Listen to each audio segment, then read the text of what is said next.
Boa tarde a todos.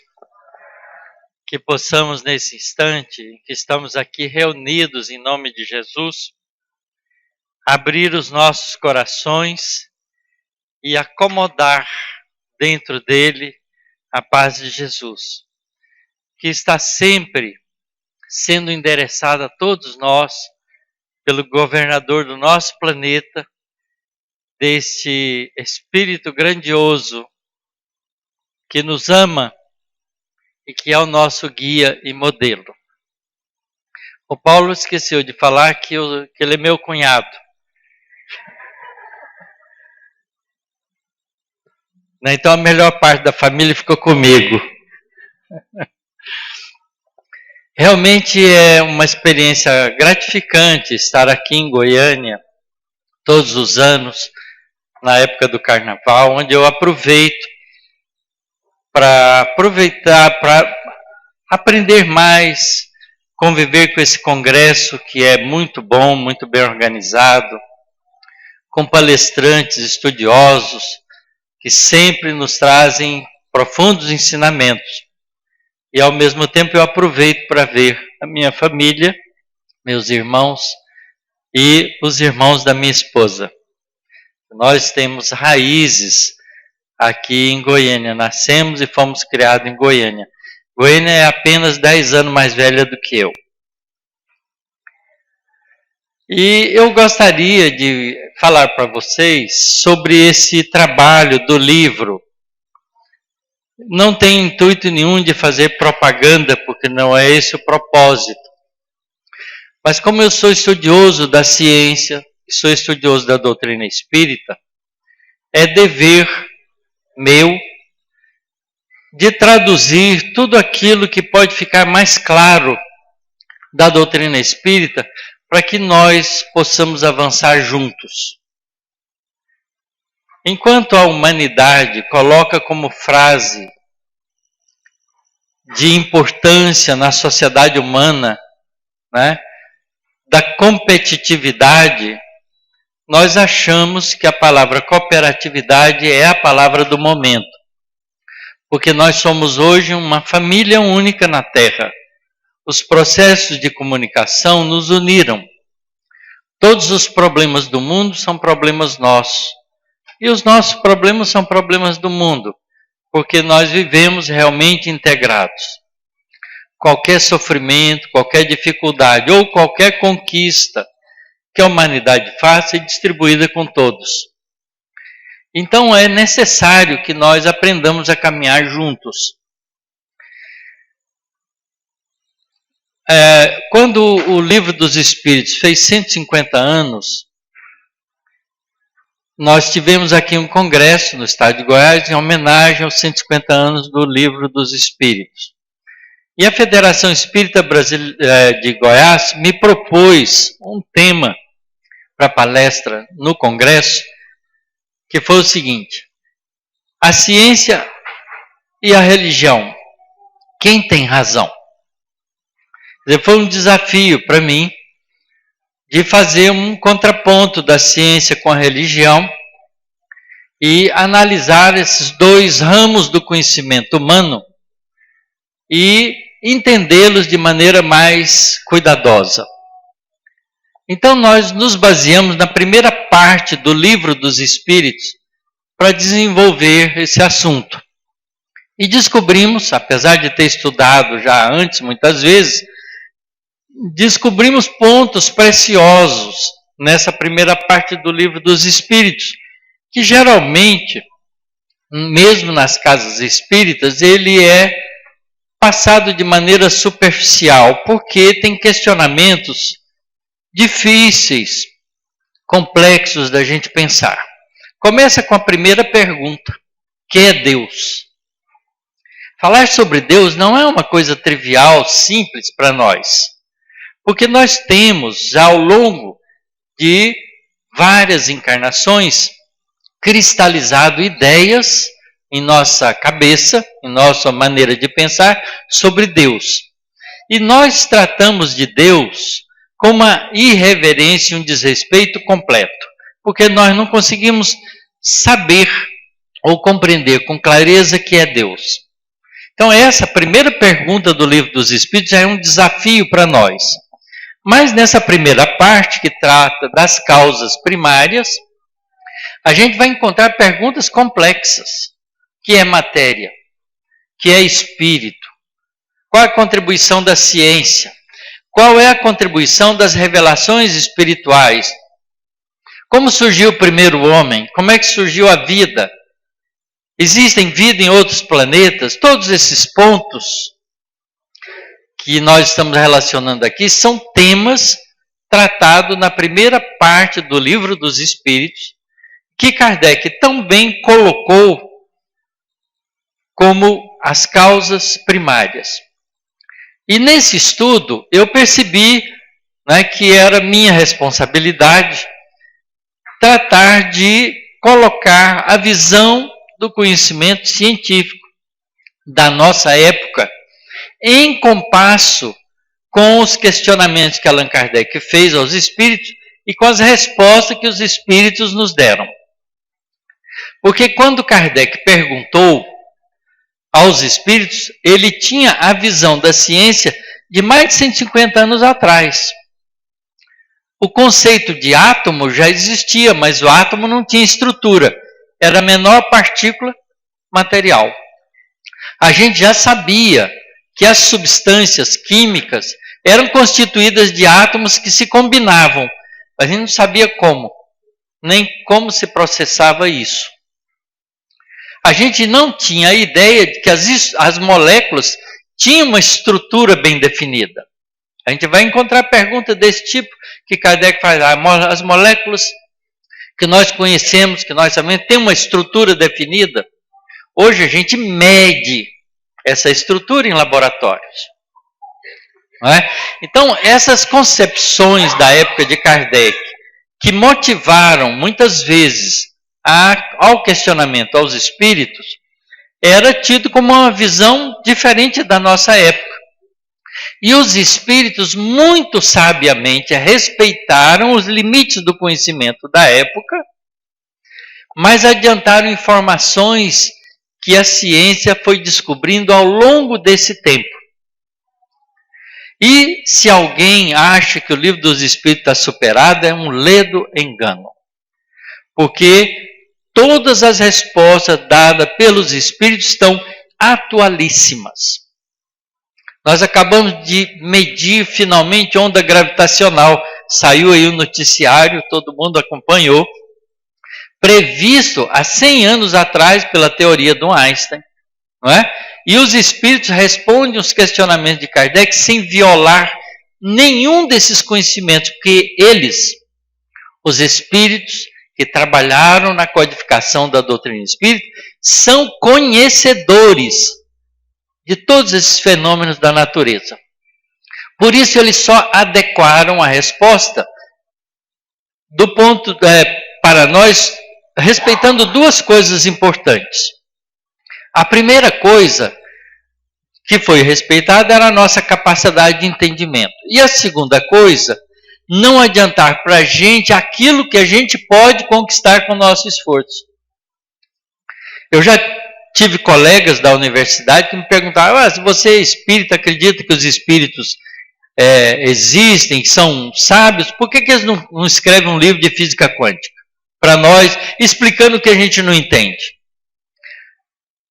Porque essa é uma pergunta de uma pessoa ingênua, apesar de cientista, ingênua com relação à relação do mundo espiritual com o mundo físico.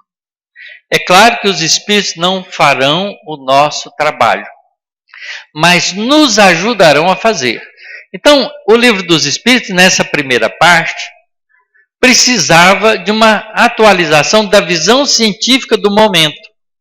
Nós, então, começamos a fazer esse trabalho e gastamos 1 ano para escrever a análise de cada uma das questões dessa primeira parte. São 75 questionamentos de Kardec com as respostas respectivas dos espíritos. É um pouco mais porque Kardec, às vezes, numa pergunta, não fica muito satisfeito com a resposta dos espíritos e faz uma subpergunta ou 2, ou 3. Então tem mais perguntas do que 75, se a gente levar isso em consideração. Mas nesse livro nós pegamos cada dessas perguntas, não é? Fizemos uma análise do contexto da ciência da época de Kardec, analisamos a forma de perguntar, analisamos a resposta dos espíritos e contextualizamos o conhecimento científico do nosso momento. Então isso vai ajudar muito quem gosta de estudar a doutrina espírita. O propósito é esse. Quem aprendeu uma coisa, mas deve para aqueles que ainda não aprenderam. Esse é o nosso trabalho de comunidade. Então eu me esforcei para fazer esse trabalho para que ficasse mais ou menos claro, mais ou menos inteligível, para que a gente pudesse então entrar mais fundo na meditação, no pensamento, na análise desses questionamentos que Kardec nos deixou. Então vejam, só para a gente ter uma ideia disso, vamos pegar essa primeira pergunta: que é Deus? Começa por aí. Por que Kardec não perguntou quem é Deus? Porque Deus para nós é um ser. Todos nós temos uma visão de Deus como um ser. Então a gente dirige a nossa palavra a Deus como um ser. Então a gente não pergunta o que, pergunta quem.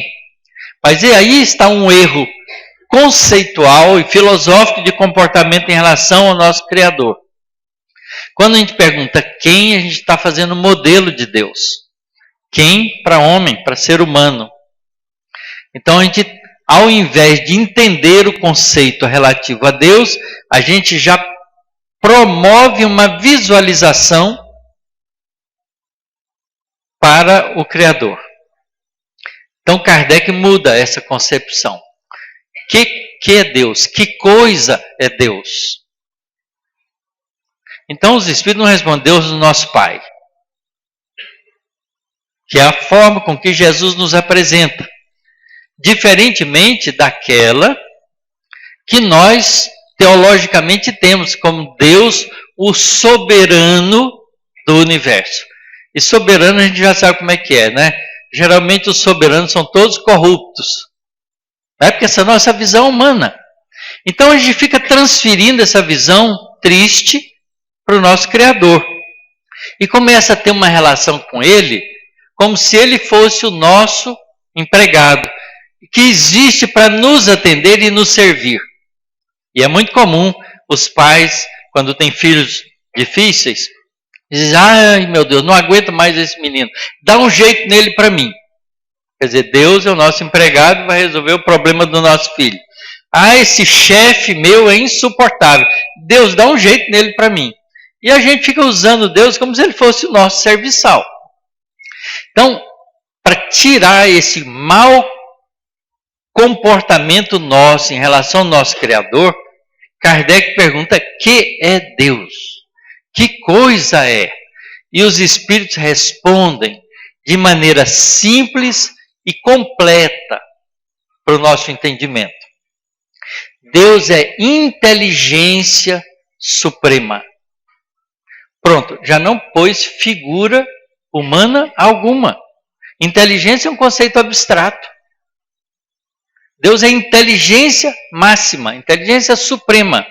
E causa primeira, ou causa primária, a palavra primária é melhor do que primeira, a tradução deve ser primária, causa primária de todas as coisas. Quer dizer, então o que é Deus para nós? É a fonte de tudo que existe, mas não é qualquer fonte. É uma fonte de inteligência máxima. O conceito de inteligência suprema muda de cada um para cada um de nós. Porque a palavra suprema, ela é entendida por nós com o tamanho da nossa capacidade de pensar. Às vezes eu falo: isso aqui é o máximo, né, o supremo. E a pessoa tem uma visão diferente daquela e fala: não é bem assim. Porque a ideia de supremo é diferente para cada um de nós. Mas como os Espíritos colocam essa resposta dessa maneira, inteligência suprema é a máxima imaginável pela nossa capacidade de imaginação. E se ela é inteligência suprema, significa que ela não comete qualquer tipo imaginável de erro. Inteligência suprema não erra. Então, não há erro na criação divina. Isso também nos ajuda a entender o nosso posicionamento, porque quando bate o sofrimento na nossa vida, a gente costuma, o que foi que eu fiz para Deus para eu sofrer tanto? Como se Deus estivesse vingando em nós.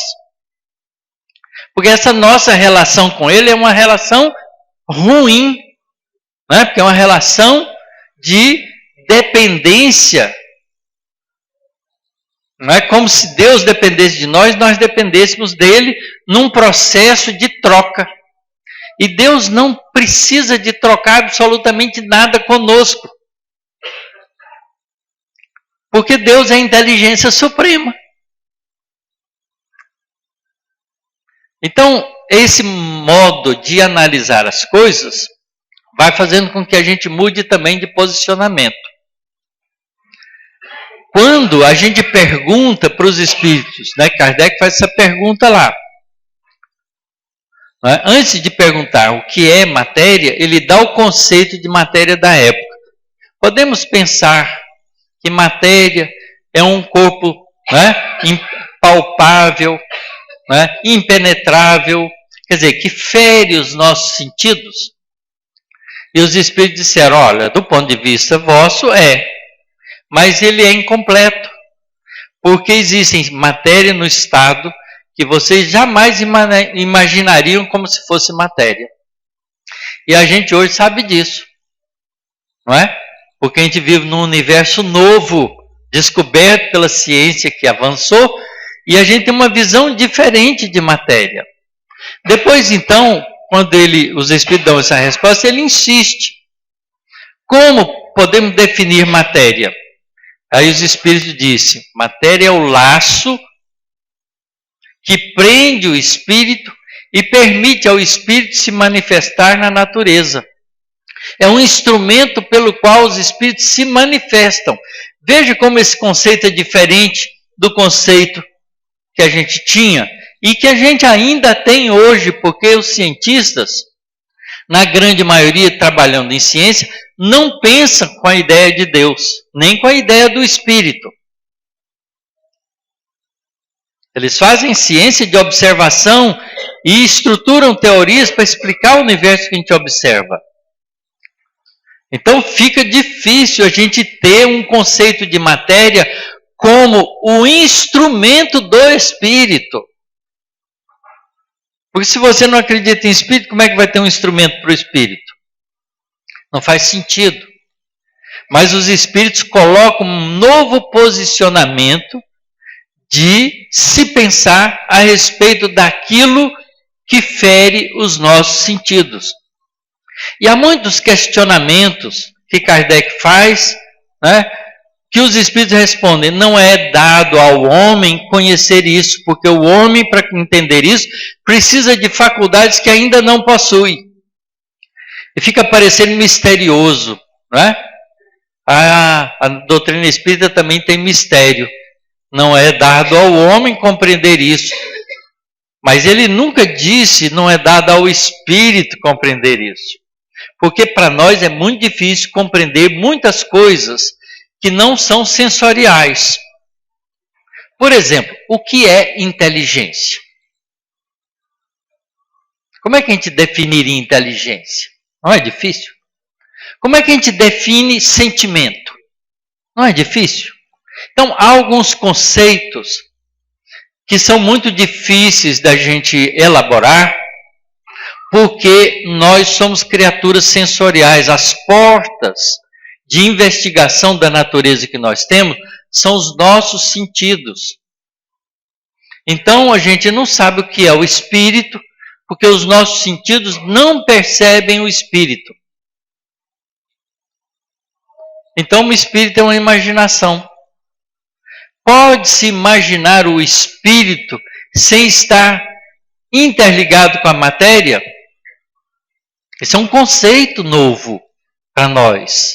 Né? Se a gente sabe e aprende dentro desses conceitos colocados pelos Espíritos, nessa primeira parte, Espírito e matéria são os dois elementos primordiais da estrutura do universo, a gente começa a pensar diferente.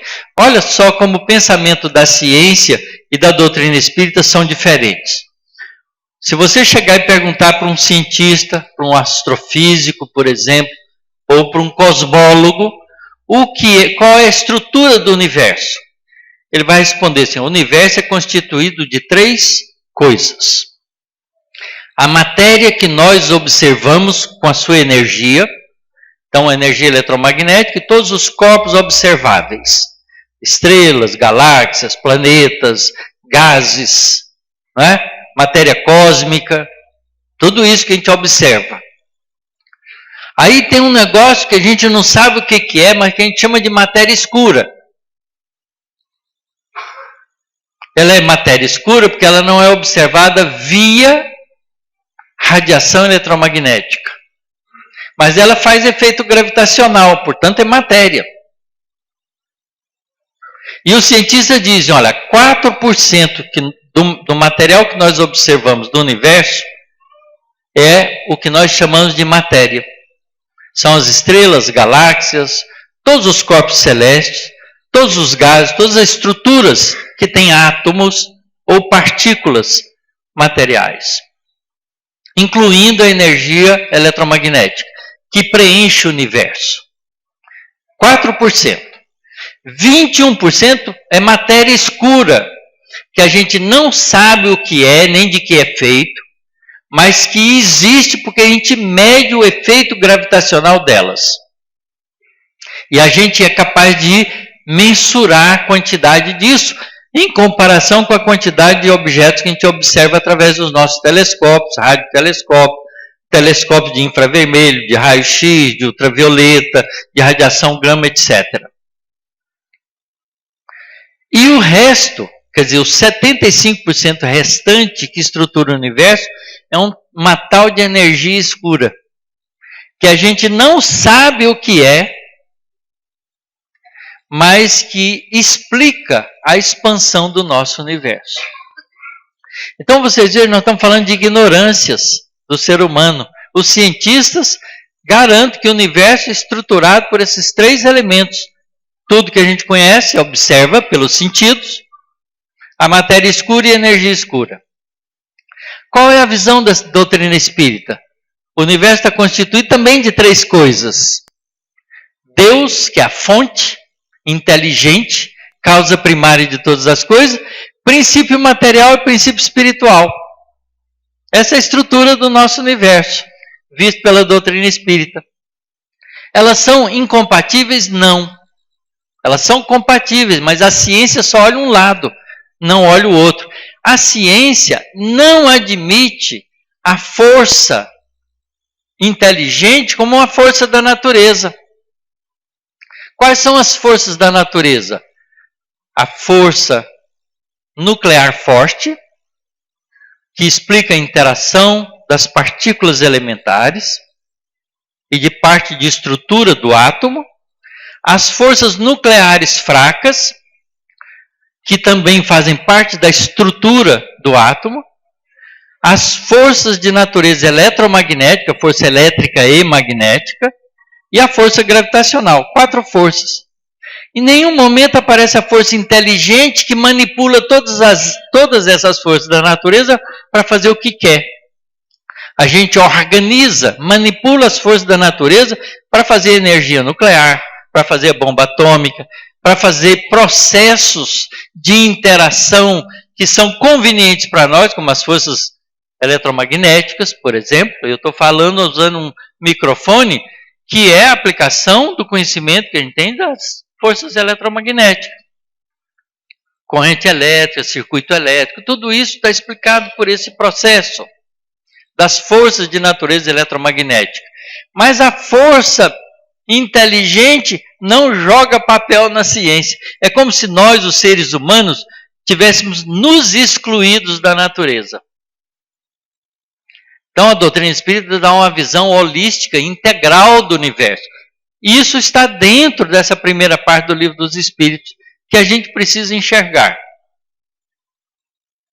Então vejam que essas concepções, né, que trata tão bem Kardec no Livro dos Espíritos, ainda estão pouco compreendidas por nós, porque a gente passa por cima dessa primeira parte, porque a gente não quer estudar um pouquinho. Então eu garanto que eu facilitei a vida de vocês. Leiam um livro, estudem o livro, vocês vão ter uma visão diferente. E o objetivo é de fazer isso sem complicar, porque é muito difícil a gente falar de coisas de forma complicada. Não é? Quer dizer, a gente, para saber ciência, não precisa, para ter uma ideia da ciência, de todas as coisas que já tem desenvolvido, a gente precisa fazer um curso universitário de física ou de química, de biologia, etc. A gente precisa ler os conceitos e ter uma ideia deles. Não é? Quando uma descoberta como ondas gravitacionais foram medidas agora, a gente precisa acompanhar esse desenvolvimento que está abrindo porta para uma visão daquilo que Deus cria. Esse também é um outro conceito. Porque o conceito nosso é que Deus criou o universo. O que ele está fazendo agora? Se a gente pegar o conceito bíblico da criação divina, descrita por Moisés, a gente tem uma ideia ingênua da criação divina. Porque Deus criou as coisas do jeito que está escrito lá em 6 dias e descansou no 7º. Mas já passou muito mais de 7 dias. O que Deus está fazendo? Qual é a nossa visão de Deus? Não é? Então, quando a gente observa o espaço cósmico, vê estrelas explodindo, estrelas se formando, sistemas planetários se formando, gases sendo produzidos por explosões de estrelas que vão depois, por colapso gravitacional, voltar a formar estrela com sistema planetário, mostra um universo dinâmico. Então Deus não criou, Deus cria, continua criando. E aí a gente entra bem nessa, porque qual é o nosso papel? É ser co-criador com Deus. Nós temos a força inteligente da criação divina. Portanto, nós podemos participar desse processo. Aí a gente vai entender quem é Jesus. Porque Jesus é um espírito angelical, isto é, que já desenvolveu todas as potencialidades de espírito no processo evolucionário e está no estágio de angelitude tal que ele pode administrar a formação de sistemas planetários. Porque o universo não foi criado, está sendo criado. Então, um sistema planetário que começa a surgir tem espíritos angelicais trabalhando como engenheiros siderais, organizando o processo criativo de Deus, criando com Deus. Jesus é o criador do nosso planeta e é também o gerenciador da evolução do nosso planeta. Ele é o governador da Terra. Um dia, quando eu for um espírito angelical, vou poder fazer isso? Claro que vai. Porque Jesus não é diferente de nós. Ele só começou mais cedo. Muito mais cedo. Porque o nosso sistema planetário foi criado há 4,6 bilhões de anos atrás. E Jesus já era um espírito angelical há 4,6 bilhões de anos atrás. Tudo isso a gente vai entendendo nesse processo da primeira parte do Livro dos Espíritos, que trata das causas primárias. E a gente então começa a entrar num contexto diferente, porque a gente pode responder para a gente por que eu vivo. Porque se a gente perguntar para as pessoas, vocês respondam para vocês mesmos, por que a gente vive?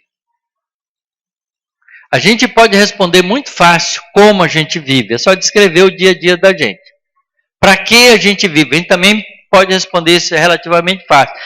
Eu vivo para aprender, ganhar dinheiro, ter uma boa profissão, construir isso, passear, fazer aquilo. A gente faz um projeto de vida temporária.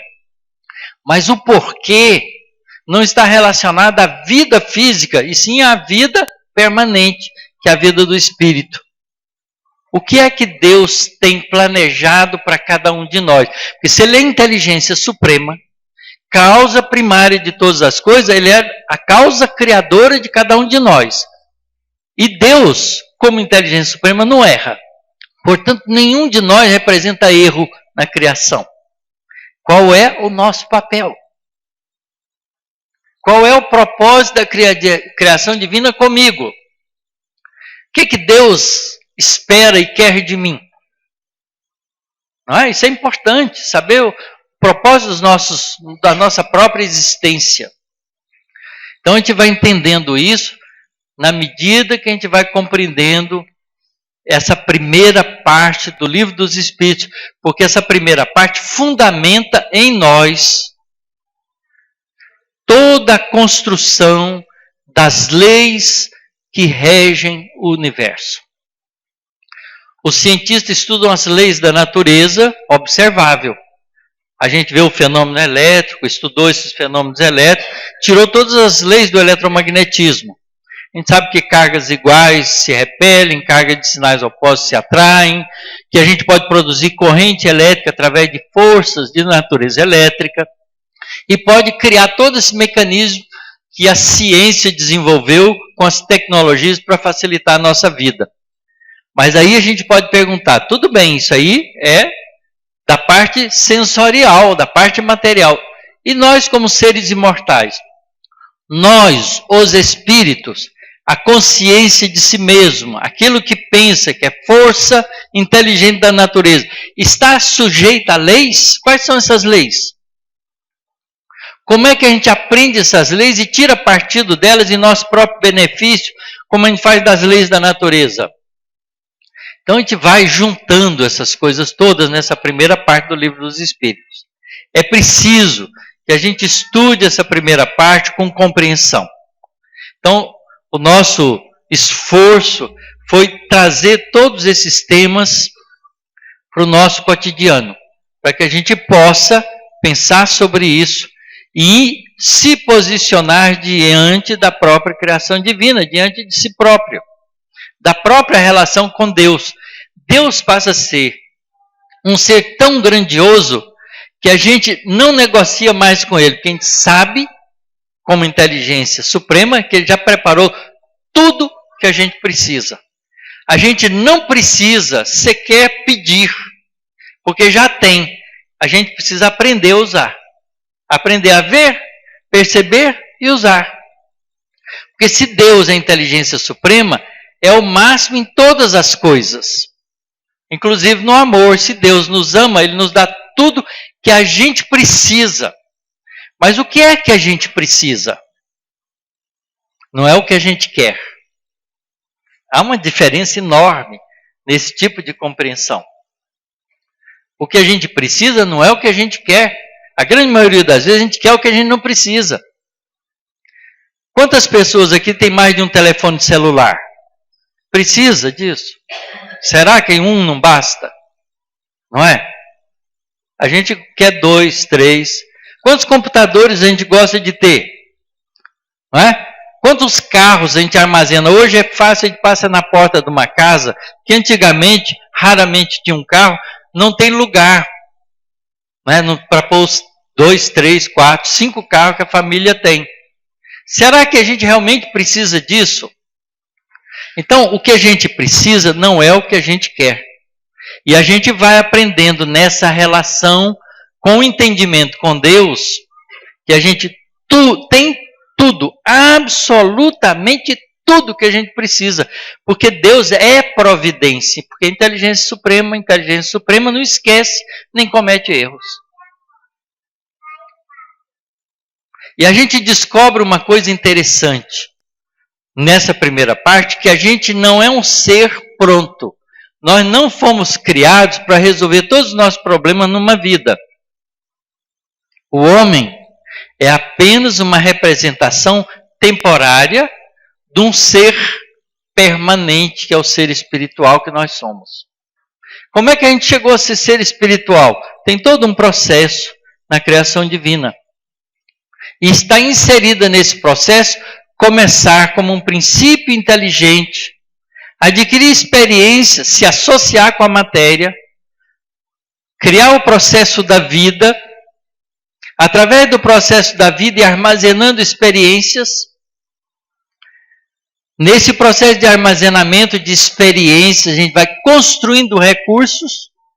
Por exemplo, toda a parte instintiva nossa, nós construímos nos reinos mais primitivos da vida. Nós somos seres ainda instintivos? Somos. Vamos perder os instintos em algum momento? Nunca. Mas a gente vai deixar de usá-lo porque vai ter uma ferramenta melhor que o instinto, que é a razão e o conhecimento. Então, a consciência da própria individualidade dá ao princípio inteligente uma característica nova, que é o que a gente chama de espírito humano. Nós somos espírito humano, mas tivemos um processo prévio de desenvolvimento, construindo toda a parte instintiva que existe em nós e que nós utilizamos ainda hoje. Mas num dia vamos deixar de utilizar, sem perder, porque nós teremos algo melhor para a utilização, que é a inteligência desenvolvida. Então a gente aprende nessa primeira parte que é um processo evolucionário, que Deus não nos criou pronto. Ele nos criou e nos cria num processo de desenvolvimento e crescimento, de aquisição por experiência própria. E nos dá lei para facilitar isso. Então as leis divinas não são punitivas. São leis que facilitam o nosso processo de evolução. Quando eu adquiro a consciência de mim mesmo, eu começo a ter vontade própria, querer, livre-arbítrio. Mas esse livre-arbítrio é incipiente nos primeiros processos da vida de ser humano. Então eu preciso experienciar. Eu quero, faço e vejo o resultado. O resultado é a lei de causa e efeito. Então tem dois mecanismos para evoluir. Querer fazer e ver o resultado, lei de causa e efeito. Ah, mas para fazer isso eu preciso de muito tempo para adquirir conhecimentos ao longo de um processo imenso. Então eu preciso repetir. Para repetir eu preciso de uma lei que me permite isso, lei da reencarnação.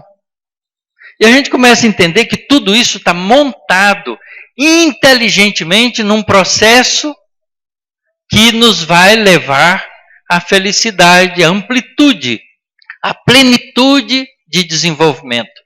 Isso tudo está na primeira parte. Inteligência, instinto, não é? Como é que apareceram os primeiros homens, como é que foi o processo de desenvolvimento. Se nós somos os únicos na nossa galáxia, né? E a gente descobre que a gente é só uma pequena família da criação divina, que a nossa galáxia tem bilhões de estrelas, mais de 100 bilhões de estrelas, e cada uma dessas estrelas hoje, com as observações astronômicas e astrofísicas que a gente sabe que estrelas, numa grande maioria delas, tem sistema planetário acompanhando. E nós já descobrimos mais de 1000 planetas, com a ciência de hoje, girando em torno de estrelas diferentes. Tem uma estrela dessas aí que está mais ou menos próximo de nós, que tem 6 planetas descobertos girando em torno da mesma estrela, um sistema planetário igual ao nosso.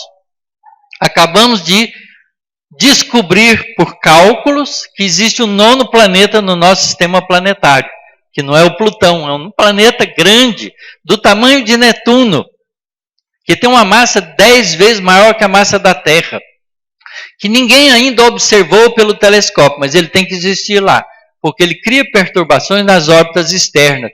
E a gente, conhecendo as leis da natureza, sabe calcular isso com precisão. Então estamos observando, vamos descobrir o 9º planeta. Não se preocupe que 9º planeta não é o planeta Chupão. Não é esse planeta Nibiru que as pessoas fantasiam, porque fantasia é falta de conhecimento. Quando a gente tem conhecimento, a gente já se aproxima da realidade e não fica fantasiando. Planeta gira em torno de estrelas. Não existe um planeta desgarrado passeando por aí que de repente vai passar perto da Terra e chupar todos os espíritos atrasados e levar não sei para onde. Isso é inconcebível. Porque todo planeta obedece lei gravitacional. E a gente não fica infantilmente fazendo imagens desnecessárias. Então é preciso, quando o Espírito, né, de verdade coloca no capítulo consolador do Evangelho segundo o Espiritismo, essa recomendação para nós, os espíritas, amai-vos e instruí-vos, é para que a gente aprenda a ser colaborador de Deus. E a gente não vai ser colaborador de Deus com fantasias. E sim trabalhando as leis da natureza que a gente vai conhecendo e aprendendo a manipular, controlar. Quando Jesus para a tempestade, ele pode fazer isso porque ele conhece como as leis funcionam. E sabe agir sobre as correntes de vento e modificá-las para que uma tempestade deixe de continuar existindo. Isso não é milagre, é conhecimento. É entendimento da criação divina. E tem uma pergunta no Livro dos Espíritos, mais lá na frente, que os Espíritos dizem para a gente isso. O Espírito, para ser perfeito, tem que conhecer tudo. Sabe o que é tudo? É tudo mesmo. Nem aquilo que a gente imagina ainda. Porque a gente não é capaz de imaginar tudo do universo. Só para vocês terem uma ideia de grandeza da criação divina, que a gente observa hoje, a nossa galáxia, a Via Láctea, tem um pouco mais de 100 bilhões de estrelas. Bilhões de estrelas. A população encarnada da Terra é 7 bilhões de estrelas. Imagine, 7 bilhões de pessoas. Não é? A nossa galáxia é uma ilha, né? No universo, um arquipélago do universo que contém mais de 100 bilhões de estrelas. A Via Láctea tem uma companheira, uma outra galáxia próxima de nós, chamada Andrômeda. Sabe o que é próximo? 2 milhões de anos-luz. Isto é, se eu fosse capaz de viajar com a velocidade da luz, que representa 300 mil quilômetros em cada segundo, e viajasse 2 milhões de anos com essa velocidade, eu chegaria em Andrômeda. E é logo ali, porque tem galáxias que estão a 13 bilhões de anos-luz de nós. Dá para entender isso? Dá para caber na nossa cabeça? Mas tem que caber, porque o Espírito, para ser perfeito, tem que saber tudo. Tem que caber. Então, como é que a gente faz para caber? Tem que aumentar o tamanho da cabeça. Da capacidade de pensar, de raciocinar, de entender. Isso não tem limite para nós. Apesar de a gente ser pequenininho, habitante de um planetinha, perdido na nossa galáxia, entre aspas, nós temos a inteligência capaz de perceber da criação divina. Isso é fantástico. Isso dá um sentimento de inteireza para a gente maravilhoso. Não dá para ficar em depressão quando a gente se conhece filho de Deus. Sabe por quê? Porque a gente é pequeno e grande ao mesmo tempo. A gente é uma formiguinha, vocês já viajaram de avião? A gente olha lá de cima a cidade, as casinhas a gente não vê direito. Tudo está cheio de gente lá dentro, a gente nem vê. É a gente, parece nadinha. Mas a gente é grandioso, porque a gente é capaz de perceber esse universo fantástico que é a criação divina. E tem um papel nela. Nenhum de nós é igual ao outro. Isso é fantástico da criação divina. Eu sou único. E cada um de vocês são únicos. Dá para entender isso? Tem que dar, porque o Espírito, para ser perfeito, tem que saber tudo. Então, nós temos que aprender a aproveitar esse tesouro maravilhoso que os Espíritos bondosos nos têm trazido através da codificação kardeciana. Entender esse mundo maravilhoso do mundo espiritual descrito por André Luiz, Emmanuel, os espíritos que escreveram através de Ivone Pereira, do Divaldo, os livros do Manuel Filomeno de Miranda, que são livros que estão abrindo, descortinando para nós a possibilidade de entender tudo. De ser espírito perfeito, que a gente vai ser um dia. É sem pressa, mas sem perda de tempo. A evolução é urgente, mas não é apressada. Porque ela tem que ser feita com esforço pessoal de cada um. E a gente, ao entender essas coisas, tudo facilita na nossa vida. Morrer, ou isto é, deixar o corpo físico conhecendo essas coisas, facilita a nossa vida no mundo espiritual. É como ir para o Alasca, conhecendo toda a história climática, a geografia, a língua de todos os povos que falam lá. A gente vai com conhecimento. A gente vai com recurso de se integrar rapidamente e continuar o nosso progresso espiritual. Então, isso não é pouca coisa. Isso é muita coisa que os Espíritos bondosos nos têm deixado, nos têm trazido para que nós sejamos capazes de aproveitar desse enorme tesouro de luz. E a gente começa a aprender as coisas com muita facilidade. Por que eu vou ficar irritado com alguém que me aborrece? Porque isso é uma coisa tão transitória, passa depressa, daqui a um pouco ele volta e é amigo da gente de novo. Não vale a pena. Por que eu vou me aborrecer com uma pessoa e ficar aborrecido com ela séculos, se eu vou ter que encontrar com ela de novo? E vai, porque a gente é espírito imortal. A realidade espiritual está aí às nossas vistas. Nós precisamos aprender sobre o nosso mundo e sobre o mundo espiritual, que é nosso também. Olha uma coisa que a gente não pensa, porque a gente não liga uma coisa à outra. Qual é a população da Terra? Pouco mais de 7 bilhões de pessoas. Daqui a 100 anos, onde será que estão esses 7 bilhões de pessoas? Todas mortas. Ou alguém aí descobriu o elixir da longa vida, não é? Quem estará ocupando o nosso lugar? Os 7 bilhões de espíritos que estão no mundo espiritual por enquanto, que vão nascer. Então, a população do mundo espiritual é a mesma população da vida física. Por questão de tempo, a gente troca de posição. Isso é tão natural, tão fácil de entender e de inserir no nosso cotidiano de pensamento, que faz a grande diferença dos propósitos da vida.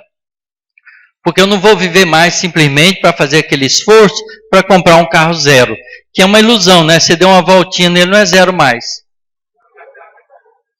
Não é? Ele só é zero quando sai da fábrica. Aliás, todos eles já vêm com alguns quilômetros marcados no velocímetro. Não é? Então, essa ilusão a gente vai mudando quando a gente vai tendo uma visão espiritual da vida. Então, essa primeira parte do Livro dos Espíritos consolida esse tipo de visão dentro da gente. Façamos o esforço de compreendê-la para que a gente possa aproveitar melhor a reencarnação que nós estamos tendo. Porque nós estamos num processo decisivo de mudanças definitivas no mundo terreno. Nós estamos no limiar do mundo de regeneração e vai ficar no mundo de regeneração todos os espíritos que, compreendendo essas verdades espirituais, se esforçam para ser o promotor da sua própria evolução, que já tira partido da lei de causa e efeito, escolhendo coisas melhores para ser feliz imediatamente, como consequência. E não sofrendo, criando prejuízos, angústias e sofrimentos, agindo de maneira impulsiva e inadequada por falta de entendimento espiritual. Sejamos felizes. É o que a doutrina espírita nos convida. E sejamos todos juntos. Muito obrigado pela paciência de vocês.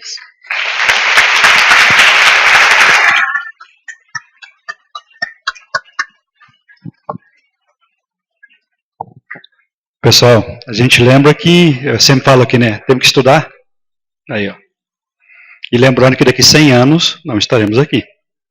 Deixou bem claro. Só o nosso espírito. Meus irmãos médiuns, por gentileza, para a Gabine, para a gente fazer a harmonização. Meus irmãos, a casa faz passo coletivo, então hoje eu sei que tem muita gente que não costuma estar aqui. Eu peço a gentileza de, se puderem se acomodar mais próximo ao centro, tá? Nós vamos cantar 2 músicas, vamos nos acomodar em volta de vocês e vamos fazer o passo coletivo, aqui dentro e lá fora, tá bom? Então peço a gentileza do silêncio. O Betinho vai cantar para nós agora e harmonizar o salão, ok?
Fazei que eu procure mais consolar que ser consolado, compreender que ser compreendido, amar que ser amado, pois é dando que se recebe, é perdoando que se é perdoado, e é morrendo que se vive para a vida eterna.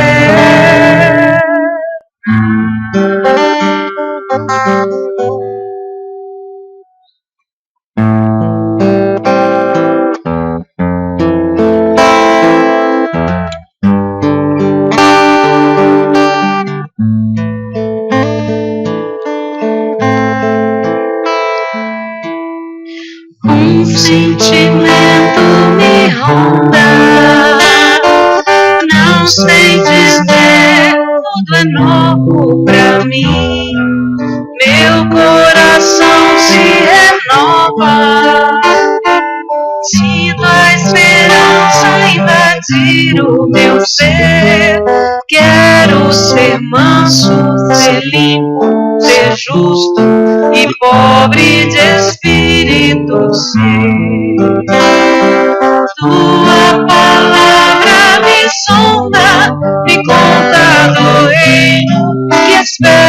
espera por mim.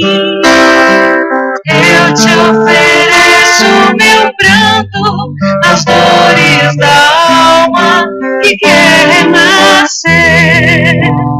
Eu ouvi tua voz, meu falar me encantou, que seguir, caminhar e saber pra onde vou. Eis-me aqui, minha dor serenou.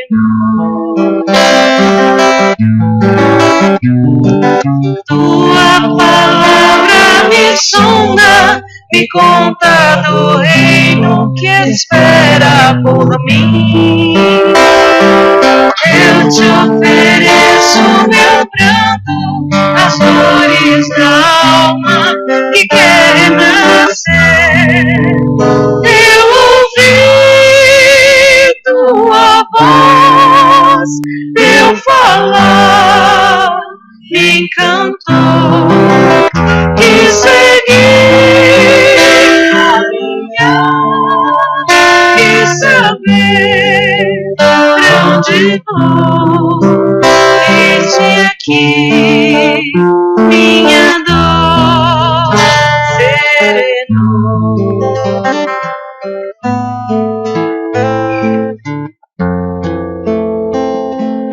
Divino Mestre Jesus, nesse momento, Senhor, com o nosso coração feliz, alegre, tranquilo, recebendo essas energias que vêm do alto, que nosso Mestre Jesus possa colocar a fluidificação das águas, colocando nela o remédio necessário para cada um de nós. Que essa energia de paz, de tranquilidade, de esperança possa nos envolver, envolvendo o nosso lar, nosso local de trabalho, os dirigentes dessa casa dando muita humildade e sabedoria, que nós estamos a serviço de Jesus. E hoje, particularmente, nós vamos agradecer por tantas crianças, porque sabemos, Jesus, que sendo o exemplo, mostrando a palavra de Deus, nós melhoramos a nossa sociedade, o nosso país. E agora, conectados com a energia de paz, de luz, de saúde, de tranquilidade, nós vamos fazer aquele pedido nosso íntimo, o que nos veio trazer aqui. Oremos.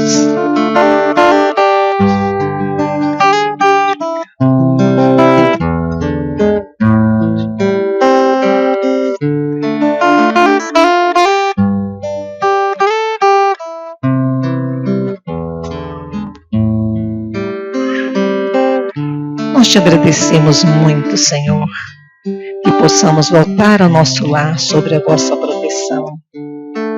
E nesse instante, como elos de uma mesma corrente, envolvendo o nosso país e os nossos irmãos tão necessitados de energias salutares.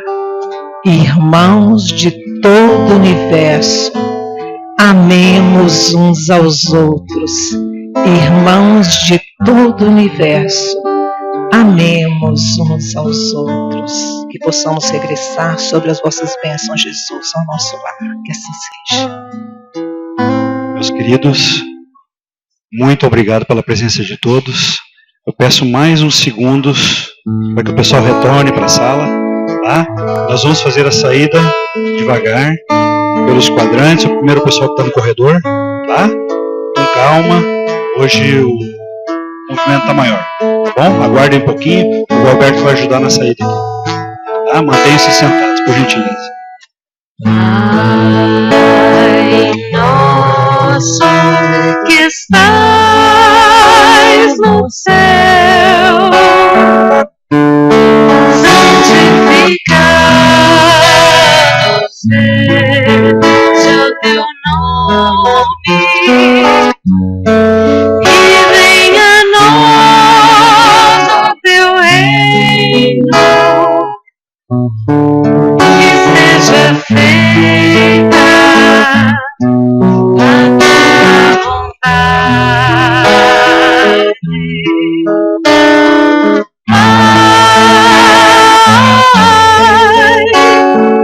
Pai do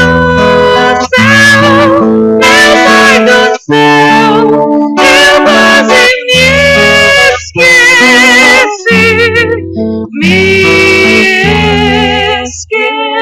esqueci, que teu amor vela por mim, vela por mim, que seja feito assim. Meu Pai do céu, eu quase me esqueci,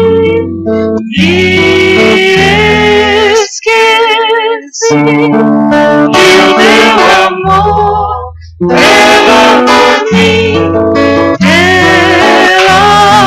por mim, que seja feito assim.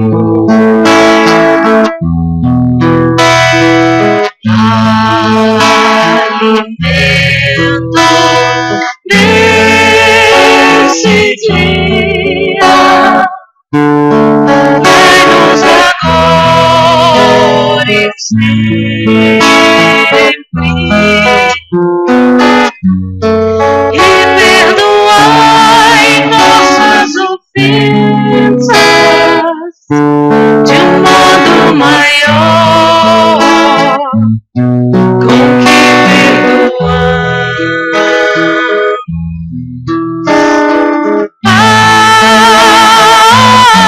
Pai, meu Pai do céu, eu quase me esqueci,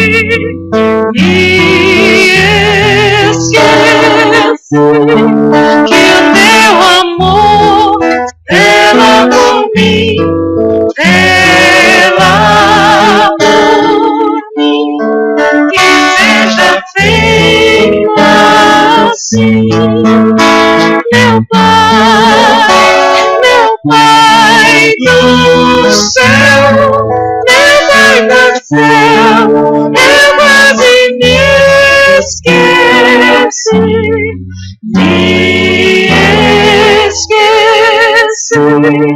que o teu amor vela por mim, vela por mim, que seja feito assim.